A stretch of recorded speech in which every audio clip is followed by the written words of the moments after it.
Shalom, damai di hati, saudara-saudara jemaat Tuhan. Jumpa lagi bersama channel YouTube Marturia Bukit Kasih Girian Permai. Kita akan menjabarkan trilogi pembangunan jemaat tanggal 7 sampai 13 Juli 2024. Dengan bahan bacaan dari Kitab Lukas pasal 18 ayat 18 hingga 27. Yang bertemakan siapakah yang diselamatkan? Namun sebelumnya, mari kita berdoa. Segala kemuliaan bagimu ya Tuhan, karena saat ini Tuhan dalam jumpa kasih, lewat channel YouTube Marturia Bukit Kasih Girian Permai, kembali kami diperjumpakan dalam ungkapan syukur kami ketika kami akan menjabarkan firman-Mu. Bersama para pendengar yang senantiasa akan mendengar lewat channel ini, Tuhan memberkati hamba-Mu Tuhan yang Kau utus untuk menjabarkannya. Bahkan memberkati para pendengar agar semua kita terberkati lewat penjabaran firman Tuhan saat ini. Terima kasih Tuhan. Berkati hamba-Mu yang tidak ada apa-apanya ini Tuhan. Tapi kami yakin dan percaya bersama-Mu segala perkara dapat terlaksana sesuai dengan apa yang Tuhan kehendaki. Dan atas perkenanan Tuhan. Kami sambut firman-Mu di dalam nama Tuhan Yesus. Amin. Kita baca bersama-sama firman Tuhan. Lukas pasal 8 dibaca ayat 18 hingga ayatnya yang ke-27. Dengan perikop, orang kaya sukar masuk kerajaan Allah. Ada seorang pemimpin bertanya kepada Yesus, katanya, "Guru yang baik, apa yang harus aku perbuat untuk memperoleh hidup yang kekal?" Jawab Yesus, "Mengapa kau katakan aku baik? Tak seorang pun yang baik selain daripada Allah saja. Engkau tentu mengetahui segala perintah Allah.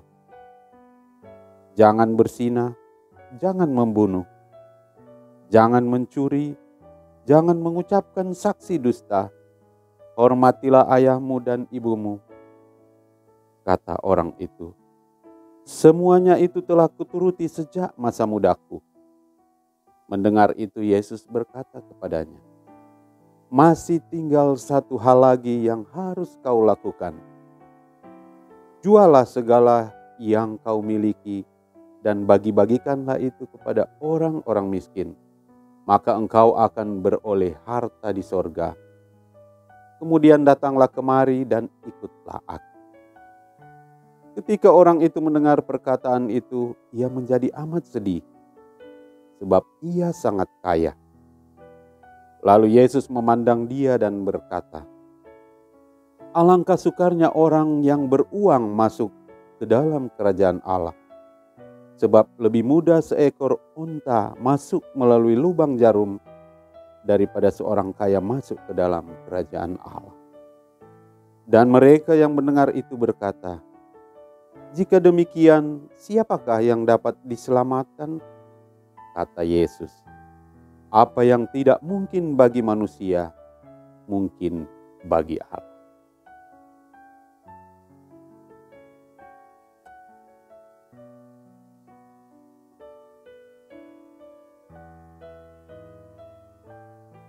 Tema bulanan,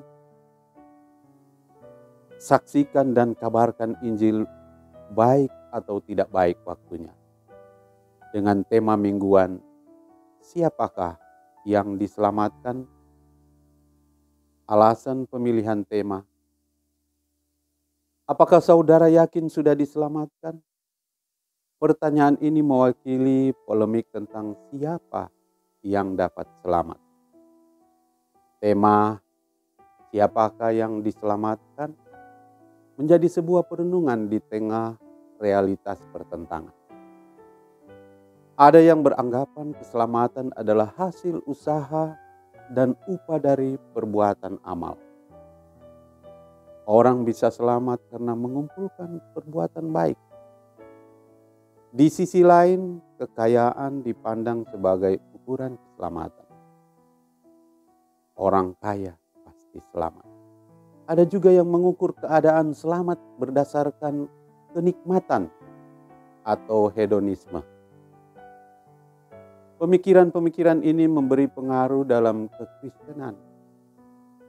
Ada warga gereja yang berperilaku mengajar kekayaan, membanggakan perbuatan baik, serta mengejar kenikmatan hidup. Bacaan Lukas 18 ayat 18 hingga 27 menuntun perenungan minggu ini untuk melihat makna selamat yang sebenarnya keselamatan adalah anugerah Tuhan Allah melalui Yesus Kristus untuk membebaskan manusia dari dosa. Tuhan Allah menghendaki manusia hidup karena demikianlah maksudnya ketika Ia menciptakan manusia. Kejadian 1 dan 2. Namun manusia terpengaruh godaan iblis dan jatuh ke dalam dosa. Kejadian 3. Sehingga Tuhan Allah perlu menyelamatkan manusia dari kuasa maut melalui kedatangan Yesus Kristus. Keselamatan dalam Yesus Kristus ternyata tidak sama nilainya dan dipahami oleh semua orang. Yesus Kristus membandingkan orang kaya dan unta sebagai gambaran bahwa di punggungnya ada banyak sekali beban duniawi yang susah untuk dilepas. Sehingga ada orang yang lebih memilih mencintai harta dan rela melepaskan keselamatan. Pembahasan tematis, rangkaian cerita pada pasal 18 memperkuat pesan mengenai uang dan dua dunia. Ditulis dengan gaya Lukas yang khas. Kisah-kisah ini menonjolkan orang-orang yang tertindas, yaitu seorang janda yang diperlakukan sewenang-wenang pada ayat 1 dan 8. Kemudian pemungut cukai yang dianggap hina di ayat 9 hingga 14. Anak-anak kecil ayat 15 hingga 17.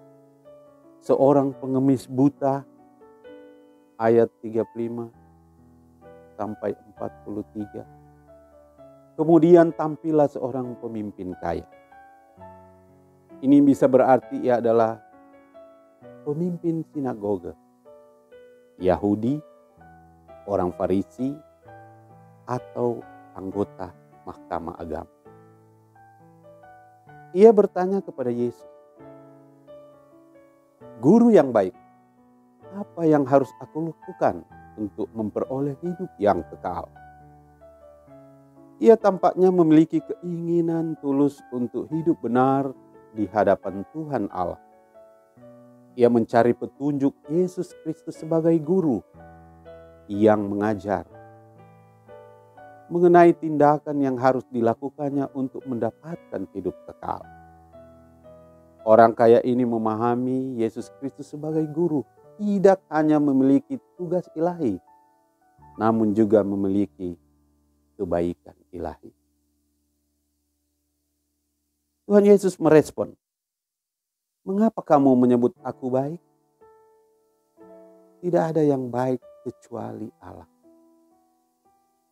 Di sini Yesus Kristus ingin membuatnya menyadari bahwa hanya Tuhan Allah yang sempurna dan memiliki otoritas ilahi untuk hidup yang kekal. Hanya Tuhan Allah yang dapat memenuhi kebutuhan spiritual manusia.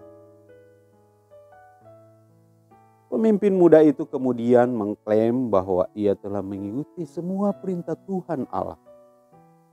Ia tahu hukum-hukum agama dan peduli terhadap hidup keagamaan. "Semuanya telah aku turuti sejak masa mudaku," katanya. Ternyata semua itu belum cukup. Yesus Kristus menyatakan, masih tinggal satu hal lagi yang masih kurang padamu. Jualah segala milikmu dan bagikan kepada orang miskin, maka engkau akan beroleh harta di sorga. Kemudian datang dan ikutlah aku. Perkataan Yesus, tinggal satu hal lagi, menunjuk pada kerajaan Allah. Keselamatan dan kehidupan kekal yang hanya ada pada Yesus Kristus. Itulah harta di sorga. Memiliki Yesus Kristus, memiliki segalanya. Ketika orang kaya itu sungguh-sungguh menyerahkan hidup kepada Yesus Kristus dan menerima keselamatan yang ditawarkannya dengan cuma-cuma. Ajakan Yesus, datang dan ikutlah, mempunyai arti yang bersifat khusus. Mari ikut dan taat kepadaku. Ajakan Yesus Kristus ini menjadi tantangan bagi pemimpin muda tersebut, karena ia sangat mencintai kekayaan.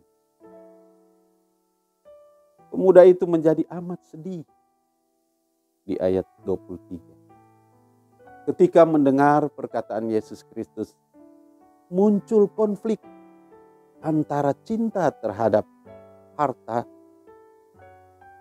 duniawi dan keinginannya untuk mengikuti Yesus Kristus. Akhirnya ia memilih kekayaan daripada mengikut Yesus Kristus. Berangkat dari cerita ini, Yesus Kristus menyimpulkan, sukarlah bagi orang kaya masuk ke dalam kerajaan Allah. Ayat 24. Apakah benar orang kaya tidak dapat masuk ke kerajaan Allah? Dalam pemahaman orang Yahudi, orang kaya pasti masuk surga. Kekayaannya membuktikan hidupnya dikenan Tuhan Allah. Sebaliknya sedang orang miskin dianggap kena kutuk. Yesus melanjutkan perkataannya. Sebab lebih mudah seekor unta masuk melalui lubang jarum daripada seorang kaya masuk ke dalam kerajaan Allah. Ayat 20. Apakah benar seekor unta dapat masuk lubang jarum? Yesus Kristus menggunakan ilustrasi ini untuk menggambarkan sukarnya seorang kaya meninggalkan kekayaan. Lebih mudah mengatur unta, merendahkan untuk dilepaskan bebannya, agar dapat ditarik masuk melewati lubang jarum, dibandingkan mengatur seorang kaya merendah untuk melepaskan kekayaannya demi mengikut Yesus Kristus. Sebagai binatang haram yang terdapat dalam Imamat 11 ayat 4, Yesus Kristus memakai unta untuk menggambarkan keadaan orang-orang miskin, orang berdosa dan orang bukan Yahudi yang memiliki kesempatan diselamatkan. Mengapa? Karena mereka menyadari keadaan diri sebagai manusia yang tidak layak. Sedangkan orang kaya menyanjung dirinya karena harta. Kekayaan material seringkali dapat menjadi penghalang bagi seorang dalam mencapai hubungan yang benar dengan Tuhan Allah, untuk mengalami transformasi spiritual serta sepenuhnya bergantung kepada-Nya. Yesus Kristus memperingatkan dengan sungguh-sungguh bahaya kekayaan yang dapat menjauhkan orang dari kerajaan Allah dan keselamatan yang ditawarkannya. Bahkan murid-muridnya yang terdekat pun yang mendengar ini terkejut. Mereka mengalami kesulitan mencerna pengajarannya mengenai uang yang dianggap sebagai bahaya yang mematikan. Mereka bertanya, jika demikian, siapakah yang dapat diselamatkan? Yesus Kristus ingin mengingatkan mereka bahwa keselamatan manusia bukan hasil dari usaha manusia, tetapi adalah anugerah Tuhan Allah semata. Sulit bukan berarti tidak bisa. Untuk itu Yesus menjawab, apa yang tidak mungkin bagi manusia, mungkin bagi Allah. Tuhan Allah mampu melakukan apa saja, tetapi kita tidak boleh memaksa kemauan dan kehendak. Percayalah bahwa Tuhan Allah sungguh lebih berkuasa dari semua kekayaan. Karena kekayaan tidak bisa menjadi parameter garansi bisa masuk kerajaan Allah. Tuhan Allah menganugerahkan bagi kita keselamatan. Anugerah yang tak layak kita terima dan yang tak pernah mampu kita peroleh sendiri. Makna dan implikasi firman. Pertama, kisah orang kaya ini mengajar kita untuk tidak terlalu mencintai dan tergantung pada materi, melainkan mengutamakan hubungan kita dengan Tuhan dan melayani sesama. Kita harus melepaskan segala hal yang mungkin menjadi penghalang bagi hubungan kita dengan Tuhan Allah. Bukan berarti bahwa semua orang harus menjual semua harta benda mereka. Tetapi Yesus Kristus ingin mengajarkan bahwa kita harus siap melepaskan apapun yang mungkin menjadi prioritas utama dalam hidup kita. Termasuk harta duniawi, demi mengikutinya dengan sepenuh hati agar kita dapat diselamatkan. Kedua, kisah ini memberikan gambaran tentang yang dihadapi oleh pemimpin muda yang kaya tersebut dan mengajarkan kepada kita semua untuk menaruh kepercayaan dan bergantung hanya kepada Tuhan agar dapat masuk kerajaannya. Bukan menaruh kepercayaan pada berkat-berkat dari harta. Kita harus memprioritaskan hubungan dengan Tuhan Allah dan kerajaannya di atas segala hal yang lain dalam hidup ini. Kita berdoa.